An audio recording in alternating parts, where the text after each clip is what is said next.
বাংলাদেশের ইসলামপন্থী রাজনীতিতে আবারও দেখা দিয়েছে তীব্র আলোচনার ঝড়।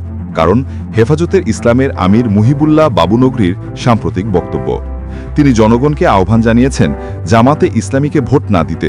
এ বক্তব্য প্রকাশের সঙ্গে সঙ্গেই রাজনৈতিক মহলে শুরু হয়েছে তুমুল বিতর্ক।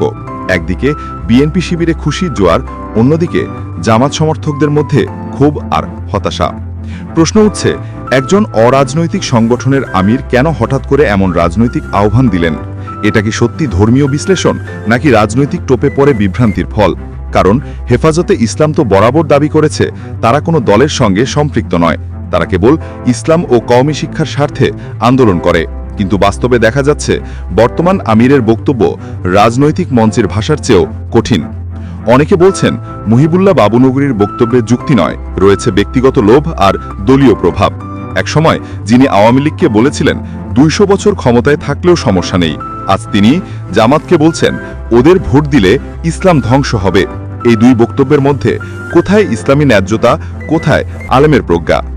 জামাতে ইসলামী দীর্ঘদিন ধরে দেশের ইসলামী আন্দোলনের অন্যতম ভিত্তি। এই দলই একসময় শাপলা চত্বরের আন্দোলনে হেফাজতের পাশে দাঁড়িয়েছিল।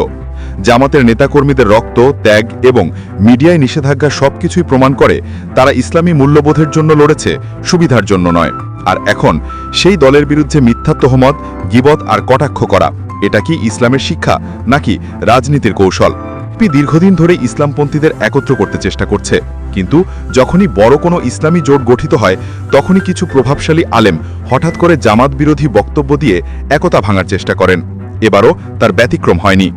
ঠিক নির্বাচনের আগে যখন জামাত ইসলামী আন্দোলন চরমোনায় মিলিত হবার পথে, ঠিক তখনই হেফাজতের আমিরের এই বক্তব্য রাজনৈতিকভাবে কার উপকারে আসছে সেটা সবাই বুঝে ফেলছে। জানা যায় আওয়ামী লীগ সরকারের সঙ্গে হেফাজতের বর্তমান নেতৃত্বের নানা রকম সমঝোতা রয়েছে। রেলের জমি, সরকারি সুবিধা, প্রশাসনিক প্রভাব, এসব কারণে অনেকেই মনে করেন হেফাজতের কিছু অংশ এখন সরকারের প্রভাবাধীন। আর তাই জামাত বিরোধী কথা বলা যেন হয়ে গেছে এক ধরনের রাজনৈতিক বিনিয়োগ। কিন্তু প্রশ্ন হলো, এভাবে বিভ্রান্তি ছড়িলে ইসলামপন্থীদের ঐক্য নষ্ট করে কারা লাভবান হবে? যে সময় ইসলামী জোট শক্তি অর্জন করছে, যে সময় মানুষ আবার ইসলামী শাসনের প্রত্যাশায় ভোট দিতে আগ্রহী, ঠিক সেই সময় একজন প্রবীণ আলেমের বিভ্রান্তিকর বয়ান ইসলাম প্রেমীদের মধ্যে বিভাজন সৃষ্টি করছে। জামাতের বিরুদ্ধে ইসলাম ধ্বংস করবে এমন বক্তব্য শুধু ভিত্তিহীন নয়, বরং অপমানজনকও।